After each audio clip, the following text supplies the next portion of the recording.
मैदान पर 36वें रफाल की एंट्री भी हो गई है और इसी के साथ बीजिंग में खतरे की घंटी भी बज गई है। आपको बता दें कि यह रफाल बेड़े का 36वां फाइटर जेट है जो कि भारत को मिल गया है। कई मायनों में यह 36वां रफाल बहुत खास है। दरअसल भारत ने इस रफाल में कई बदलाव करवाए। रफाल में भारतीय परिस्थितियों के हिसाब से यह बदलाव हुए हैं। ऐसे में 36वां रफाल कई सारी खूबियों से लैस है। खास बात यह है कि इसमें मीटियोर और स्कैल्प मिसाइलें फिट की गई। ये हैमर मिसाइल और एडवांस रडार से भी लैस है। आप ये भी कह सकते हैं कि इतनी खूबियों वाला रफाल तो फ्रांस ने खुद के लिए भी तैयार नहीं किया। दुनिया भर में चीन की हरकतों से एक दो नहीं बल्कि कई देश पीड़ित हैं, कई देश परेशान हैं। हालात ऐसे हैं कि चीन के खिलाफ दुनिया के देश गठबंधन को मजबूत कर रहे हैं। चीन की नजर आस पड़ोस के देशों की जमीन पर रहती है और इसके लिए वो अपनी ताकत दिखाकर दूसरे देशों को डराने की कोशिश भी करता है। और चीन की सेना जिसकी तवांग में पिटाई अब दुनिया देख चुकी है, उसके प्रोफेशनल आर्मी होने पर अब सवाल खड़े हो रहे हैं।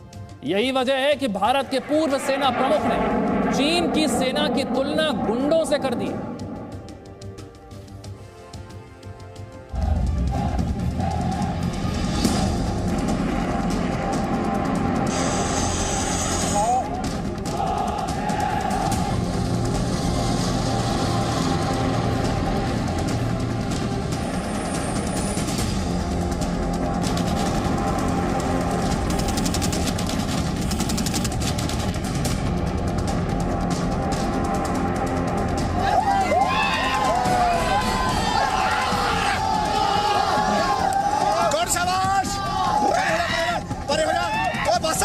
Hooligans?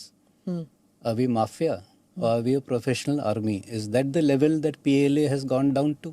Yeah. Hooliganism and street fighting? Or are they a professional 21st century army? On one side they try to show their technological prowess. On the other side they're coming with barbed wire clubs. It is ridiculous. चीन की army गुंडों और mafia जैसा व्यवहार कर रही है। खुद को 21वीं सदी की ताकत बताने वाली चाइनीज आर्मी का यही सच है। इस बात पर संशय इसलिए भी नहीं किया जा सकता क्योंकि ये बात कहने वाला कोई और नहीं, दुनिया की सबसे अनुशासित और ताकतवर सेनाओं में से एक भारतीय सेना के पूर्व सेना प्रमुख जनरल मनोज मुकुंद नरवणे हैं। आज हम आपको दिखाएंगे पूर्व सेना प्रमुख जनरल मनोज मुकुंद नरवणे ने ऐसा क्यों कहा और चीन की आर्मी अगर गुंडों जैसा व्यवहार कर रही है तो ऐसे गुंडों को लाइन पर कैसे लाया जाए। लेकिन सबसे पहले आप देखिए आखिरकार गुंडे और माफिया करते क्या है और चीन ने क्या क्या किया। सबसे पहले गुंडे अपनी ताकत को बढ़ाते हैं और पीएलए ने अरबों खर्च कर अपनी ताकत बढ़ा ली। गुंडे अपने ताकत के दम पर लोगों को डर दिखाते हैं। चीन भी ऐसा कर रहा है, अपने पड़ोसी देशों भारत और ताइवान को ताकत दिखा रहा है। गुंडे बेवजह लोगों की जिंदगी में परेशानी पैदा करते हैं। चीन की आर्मी भी भारत और ताइवान की सीमा में घुसपैठ करती है। गुंडे डराकर अपनी बात मनवाने की कोशिश करते हैं और चीन भी अपनी सेना के दम पर पड़ोसी देशों की जमीन हड़पने की साजिश रचता रहता है। हम आपको बताएंगे ऐसे गुंडों को सबक कैसे सिखाया जाता है। लेकिन पहले देखिए चीन की गुंडागर्दी की कुछ ऐसी तस्वीरें जो जनरल मनोज मुकुंद नरवणे की बात को सच साबित करती है।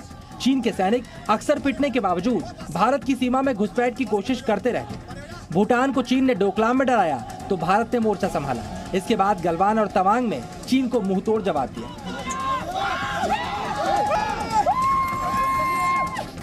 भारत एक मजबूत देश है जिसके पास मजबूत सेना और ग्लोबल पावर भी मौजूद है। भारत तो चीन को फौरन जवाब दे देता है, लेकिन चीन ने गुंडों की तरह ताइवान पर कब्जा करने का ऐलान कर दिया।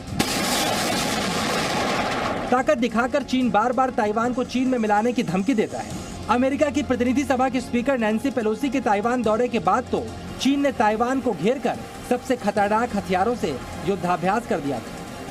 ताइवान को डराने में कोई कसर नहीं छोड़ी थी। इसके अलावा चीन लगातार ताइवान के एयर स्पेस में घुसकर गुंडागर्दी करता रहता है। मेरा उत्तर, चाइना जो गली के गुंडे की तरह बिहेव करता है और एक भू माफिया जमीन हड़पता है, इसका जवाब इसे 2-3 अलग अलग एंगल से देना चाहिए। दे रहे हैं। एक तो हमें अपनी शक्ति और क्षमता बढ़ानी चाहिए। भाई गली का कोई गुंडा है तो ठीक है, हम भी जरा एक्सरसाइज वगैरह कर लें, जरा जिम में जा लें, जरा पिस्तौल लठ हम भी रख लें ताकि जब कोई बड़ी लड़ाई हो हम अच्छे से लड़े। वन, अपनी तैयारी पूरी करनी है। सेकेंड, जो चीन एक गुंडागर्दी करने वाला देश है जो अपनी सरहदों के अंदर और बाहर लोगों और देशों को परेशान करता रहता है। इससे दुनिया के तमाम मुल्क इत्तेफाक भी रखते हैं, लेकिन ऐसे गुंडों को लाइन में लाना हिंदुस्तान को अच्छी तरह से आता है और अब दुनिया के दूसरे देश भी इससे सबक लेकर चीन को हिंदुस्तान के अंदाज में जवाब दे रहे हैं। विशेषज्ञों के मुताबिक भी चीन जैसे गुंडों को लाइन में लाना इतना मुश्किल नहीं है और भारत ने ये करके भी दिखाया है। गुंडों का इलाज है कि गुंडों से डरो नहीं बल्कि उनसे लड़ो। इसीलिए भारत और ताइवान ने भी चीन से डरने की बजाय उसको अपनी ताकत दिखाई।